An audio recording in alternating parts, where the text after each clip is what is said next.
my one and only guru Saranya ji for giving me such a stage to share my journey.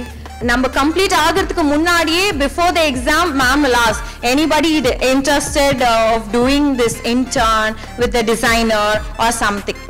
That contact, the job opportunity, ma'am will push us. Okay இப்படிலாம் இருக்கு, நீங்க போய் work பண்றீங்களா இல்லையா, நம்ம எல்லாருமே சைலண்டா இருப்போம். ஆனா ஒரு வாட்டி இல்ல நிறைய வாட்டி எங்க கிட்ட கேட்பாங்க. ஸோ அந்த மாதிரி கேட்டதான் I got a contact of 2 designers. So Anu Parthasarathy கிட்ட I have worked like 10 ads as assistant. Kavitha ma'am கிட்ட நான் வந்து 6 movies வந்து ஒர்க் பண்ணியிருக்கேன். தட் ஆப்பர்ச்சுனிட்டி நான் வந்து எங்க போய் படிச்சிருந்தா கூட in fact in NIFT also if I pursue this course I wouldn't have got this opportunity. So thank you so much ma'am. எனக்கு இந்த மேடை ஆப்பர்ச்சுனிட்டி கொடுத்ததுக்கு சரண்யா மேம்க்கு ரொம்ப தேங்க்ஸ் மேம். எனக்கு என்னோட மேனேஜர் ஒருத்தவங்க சொன்னாங்க டிசாஃப்ட் அப்படின்னு சொல்லிட்டு சரண்யா பொன்வன் மேம் நடத்துறாங்க. ஸோ உனக்கு க்ளோதிங்கில் இன்ட்ரெஸ்ட் இருக்குது அப்படின்னு சொல்கிறதுனால நீ அதை ட்ரை பண்ணி பார்க்கலாம் அப்படின்னு சொன்னாங்க. அது என் மனசில் ரொம்ப ஆழமாக இருந்தது.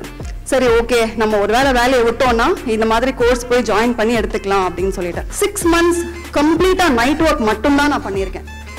காலையில் உட்காந்து பண்ணதே கிடையாது. 11 மணிக்கு நான் தைக்க உட்காந்தேன்னா காலையில் விடிய தைச்சிட்டு அப்படியே கிளாஸ்க்கு ஓடுவேன். அந்த மாதிரி ஒரு 6 months அந்த ஹார்ட் எஃபர்ட் போட்டதுனால மட்டும்தான் இங்கே நிற்க முடியுது. To start up with 10 years of DSoft is a beautiful milestone. ஏன்னா நாங்கெல்லாம் லிட்ரலி நான் வளர்ந்தது டிசாஃப்ட்ல தான். எனக்கு எப்படி பேசணும், எப்படி ஒரு ஆர்டரை எடுக்கணும், அதை எப்படி முடிக்கணும், அவங்க கிட்ட நீ எப்படி சாட்டிஸ்ஃபைடா அதை டெலிவர் பண்ணணும்ன்றத முதற்கொண்டு எனக்கு சொல்லி கொடுத்த என்னோட குரு இவங்க தான். ஸோ அப்படிதான் ஆரம்பிச்சது இந்த journey. Everyone make a very good opportunity. I think you all made the first good decision on joining DSoft. I think every step that you take forward is going to be very nice and sweet. Thank you ma'am, thank you so much for this wonderful opportunity.